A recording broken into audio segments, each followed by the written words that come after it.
কেউ নাই। ও আল্লাহ, বলুন আপনি এখন কি হুকুম করেন?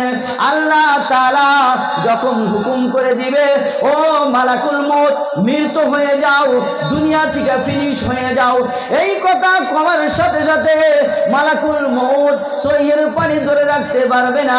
ওই সময় যদি কোনো মানুষ জীবিত থাকতো, আজরাইল আলাইহিস সালাম এমন ভয়ঙ্কর চিৎকার দিত, এমন ভয়ঙ্কর সাউন্ড দিত, এমন ভয়ঙ্কর সাউন্ড দিত, ওই সাউন্ডে যদি মানুষ জীবিত থাকতো, সমস্ত মানুষ আবার মৃত হয়ে যেত।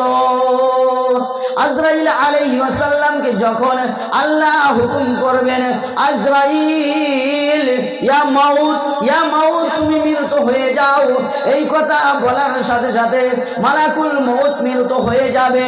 আল্লাহ তাআলা পৃথিবীর জমিনটা নিরাকার বানায় রাখবেন। যে মসজিদ আমি আপনি দেখতেছি, এই মসজিদ পানির মধ্যে ফুটবলের মতো ভাসতে থাকবে।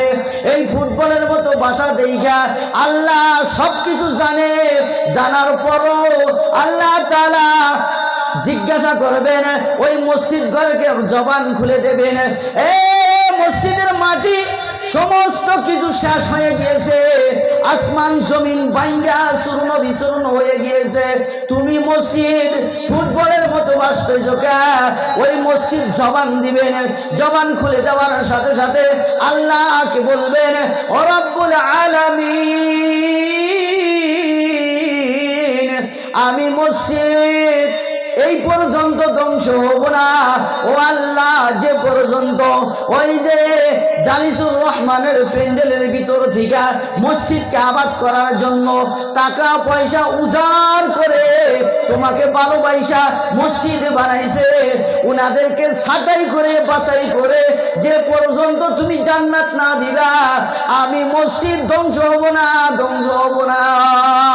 আল্লাহ তাআলা কঠিন কিয়ামতের দিবসে ওই উনাদেরকে যারা মসজিদ আবাদ করেছে, মসজিদে দান করেছে, মসজিদ সুন্দর করেছে, উনাদেরকে ছাঁটাই করে বাছাই করে যে পর্যন্ত জান্নাত না দিবেন, এই পর্যন্ত ওই মসজিদ ধ্বংস হবে না।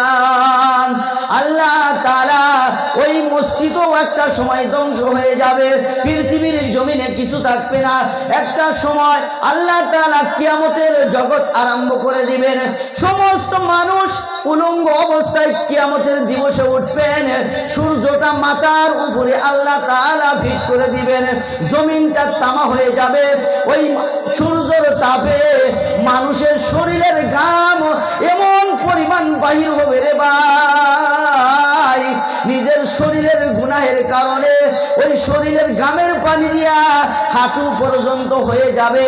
আবার কোন মানুষ শরীরের গুনাহের কারণে নিজের শরীরের ঘামের পানি দিয়া নাভি পর্যন্ত হয়ে যাবে।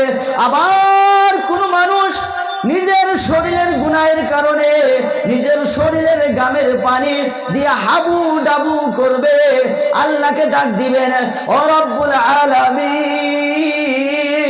পৃথিবীর জমিনের ভিতরে আলেমরা কোরআন এবং হাদিস থেকে কিয়ামতের কথা বর্ণনা করেছিল, আমরা তখন শুনি নাই।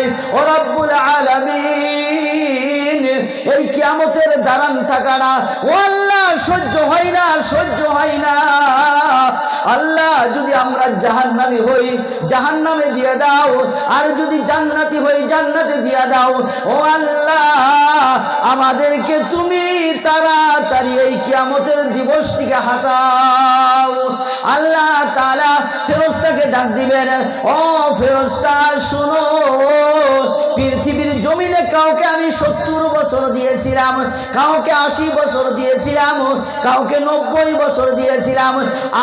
আমি আল্লাহর রহমতের দরজা খোলা ছিল তাদের জন্য, আমি এত ডাকা ডাকছি, এত তাদেরকে মহব্বত করেছি, আমার ডাকে উনারা সাড়া দেয় নাই, আমি আল্লাহর উনাদের ডাক আমার কান পর্যন্ত পৌঁছাই না। ও ফেরেশতা শোনো, জাহান্নাম থেকে একটা আগুনের পায়জামা উনাদেরকে পরাইয়া দেওয়া হোক। এই কথা বলার সাথে সাথে জাহান্নাম থেকে একটা আগুনের পায়জামা ওই গুনাহগার বান্দাদেরকে পরাইয়া দেওয়া হবে। আবার ডাক দেওয়া হবে, ও ফেরেশতা, জাহান্নাম থেকে একটা জাহান্নামী টুপি উনাদের মাথায় পরাইয়া দেওয়া হোক। এই কথা শোনার সাথে সাথে জাহান্নাম থেকে একটা জাহান্নামী টুপি ওই গুনাহের বান্দাদের উপরে, মাথার উপরে ফিট করে দেওয়া হবে, পরায় দেওয়া হবে। ওই জাহান্নামে টুপি মাথার মধ্যে পরাইয়া দেওয়ার সাথে সাথে পাঁচ যেরকম সরাইয়া দিলি বাতের মার যখন টকবক টকবক করে পড়ে যায়, ওই রকম আমার আপনার মাথার মস্তকগুলি গাল দিয়া বেবে, পেট দিয়া বেবে, পিছনের রাস্তা দিয়া পড়ে যাবে। আল্লাহ তাআলা একটা কঠিন কিয়ামতের দিবসে একটা আয়না ফিট করে দিবেন। ওই আয়নার মধ্যে আমাকে আপনাকে দাঁড় করে দেওয়া হবে রে ভাই। ওই আয়নার ভিতরে সারা পৃথিবীর জমিনে যত দিন আমি আপনি পেয়েছিলাম, রাতের অন্ধকারে দিনের আলোতে কত বড় বড় গুনাহ করে ফেলেছি, এই গুনাহগুলি ওই আয়নার মধ্যে